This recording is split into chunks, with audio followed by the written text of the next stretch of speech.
what's going on, there's always a reason to smile. Like if you just take a minute to stop and take stock, I guarantee you can find at least one reason to smile.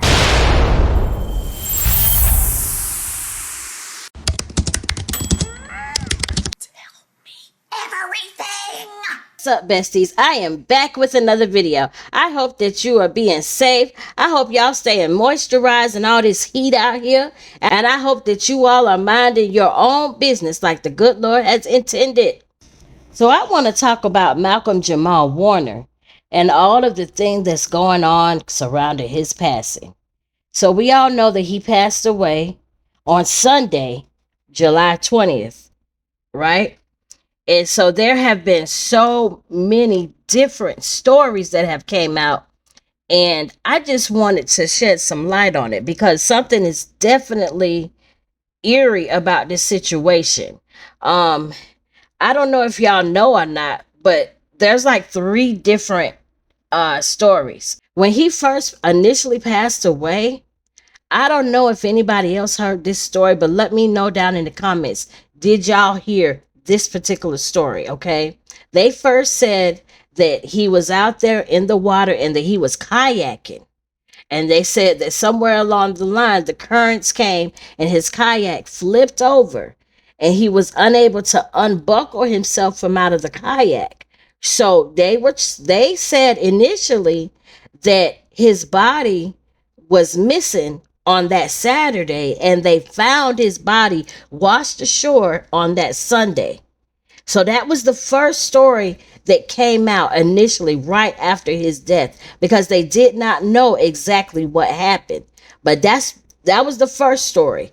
And then they came out again, and then they said, oh, well, he was swimming with his daughter. Okay. So they're like, okay, he got up early in the morning. He was swimming with his daughter. And so somewhere along the line, there were some surfers out there in the water, which means they must have been far out in the water. And so when they were out there with the surfers, and I guess, they both got caught up in the current, but the surfers were able to help the daughter out. And then when they went to help him, he was already gone.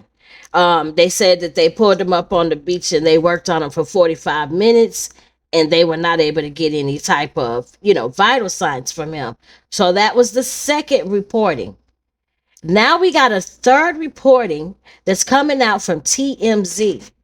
And they are saying that Malcolm Jamal Warner, he was down there, him and his daughter, they were down there because his daughter was having some type of school thing or whatever that she was having. So he was there with her for that. The wife had been there a few weeks prior, and she stayed for a few weeks and then she went back home. So his wife was not even there when he passed away, because they first came out and said that they was on a family trip. You know what I mean? And people were saying that, oh, his wife was going to have to find a way to get him back and stuff like that. His wife is not even there. She heard about everything on a phone call. She got a phone call that her husband passed away. And so from there, she's trying to get the body back to LA. But I find it very ironic that we have 3 different stories coming out about this man. So how did he really pass away? What really happened? And why all the inconsistencies? And then I have another question, because they also are reporting that his autopsy has come back. He passed away on that Sunday. His autopsy came back on Tuesday. Now, I ain't never in the world of land of living, in my whole 45 years of living on this earth, ever heard of an autopsy coming back in a day and a half after someone passes away.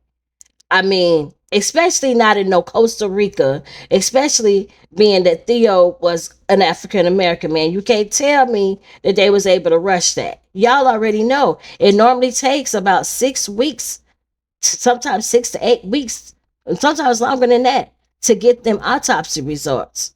I mean, we all do reports on these things, content creators. And then if you don't, I'm pretty sure within your personal life, or just however, we all know how that works. I even went to Google and looked it up. I went on ChatGPT and looked it up, and it all told me the same information.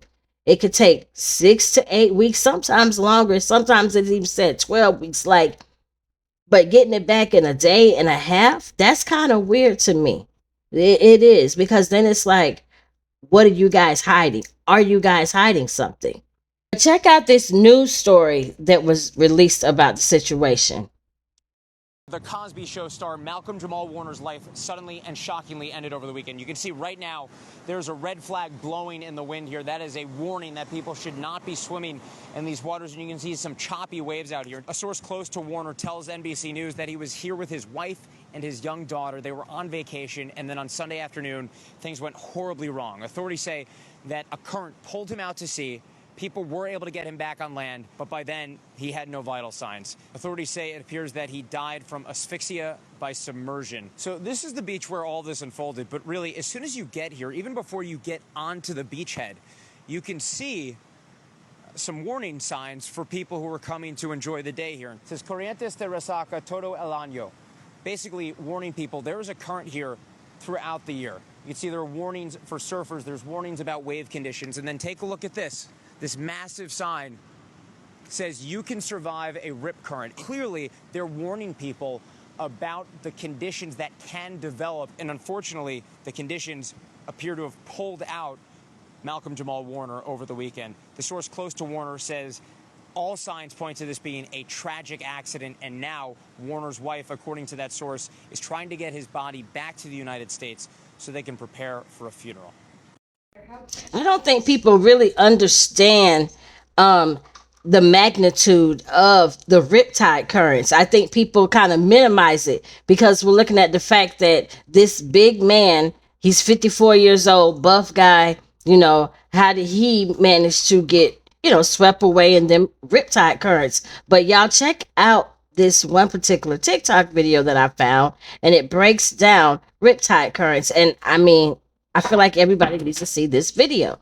I want to talk about rip currents for a second, and this is very important. Our beloved Malcolm Jamal Warner passed away in Costa Rica, and it was due to a rip current. He was vacationing with the family in Playa Cocles in Costa Rica. This place is known for its beautiful beaches, and a lot of surfers love to go there because of its high waves. They said that early Sunday morning, Malcolm went out for an early morning swim, but unfortunately, he was caught in a rip current and he couldn't get out of it. The thing about rip currents is that they are extremely, extremely strong, and they're tough to get out of. Sometimes it can just pull you further and further into the ocean. The only way to really escape it is to swim parallel to the shore. So you're swimming like sort of this way against the current. This is also a good way to look at it. You don't want to swim like towards the rip current. You want to try to swim parallel, like away from it. So if you guys can see the escape routes of where to go. You can spot a rip current because the water in like the middle, towards the middle, would tend to be a little darker. And then you could see like the foaminess on the side. Here's a good picture of a rip current. Like we can see the darker water towards the middle and then the foaminess of the sides. Here's another look of a rip current. Like you cannot swim where that red is. Like that is dangerous. It's just going to pull you way further out on the shore and you will drown. They said it's harder to spot it when you're on shore, but if you could kind of look here, like that's what it would look like. As you can see, the middle part is a little darker and then the foaminess on the sides. Here's another look at it if you're on the shore. You could see again, they're harder to spot, but if you notice, like the middle is almost like kind of like still, but darker. And then the two sides of it, you'll see like the waves coming in. And I think that's important to remember as they say, don't fight the current. The current is strong. It can pull you further out. You will get tired and some people will drown that way. They say try to swim out of the current, okay? And then to shore. And if you can't escape it, they say try to like flow or tread water. Here's another look at the rip currents. You could see here darker water, darker water, darker. See it. And then like the foaminess on the side and the waves coming in on the side. So try to stay away from that. Malcolm knew how to swim. He just could not escape a rip current. So please be safe and rest in peace to him. And I'm praying for his family. I'm so sorry. The part that hurts the most is the fact that his daughter, she was only 7 years old. And if you think about the age of 7, that's the age that you really start to kind of remember things and start to kind of be able to know what's going, like what's really going on in life. And so for him to be taken at such an age when they were out having fun, bonding, spending time together, and in the blink of an eye, literally, he's taken from you and you'll never get to see him again. Like, that is something that this baby girl is going to have to struggle with her whole entire life. And it is going to affect her. It's going to affect her stages of growing, you know, because he was taken at such an intricate part of her life, like an intricate time in her life. And so I just really feel like that baby's going to need so much counseling, and the wife too, because she's going to have to know how to deal with the daughter, and she's going to have to know how to be able to help her. So I feel like she should get counseling as well. And she also going to need help for herself too. So prayers really go out for that family. I really do hope that it wasn't any foul play. I mean, we all know how this goes. A lot of times these stars, they have royalties that they be trying to get. They have, all kind of stuff that they're trying to get from Hollywood and stuff. And if they're not able to get it, we all know what happens. So I really hope that this was not one of those type of events, because even with the situation with Angie Stone, y'all remember that story kept changing, kept changing. First it was this, then it was that. When it's, when stuff like that happens, I mean, it ain't that, yeah, it doesn't, it just, there's no need for all that. There's no need for all those changes. Like, what's the truth? What are the facts? And let's keep it moving, And I'm still questioning that autopsy. I really, really am. But anyways, if you stayed around this long, then thank you so much for listening. Please like this video, comment down below. Let me know how you feel about everything. Let me know, do you feel like it was foul play involved, or do you think that it was just his time to go? Let me know down below. And if you could share this video, that would be great. And if you feel compelled, if the Lord, touch your heart, go ahead and subscribe to my channel. I'm on the road to 2K. Y'all help me get there, because I can't get there by myself. I will holler at y'all later.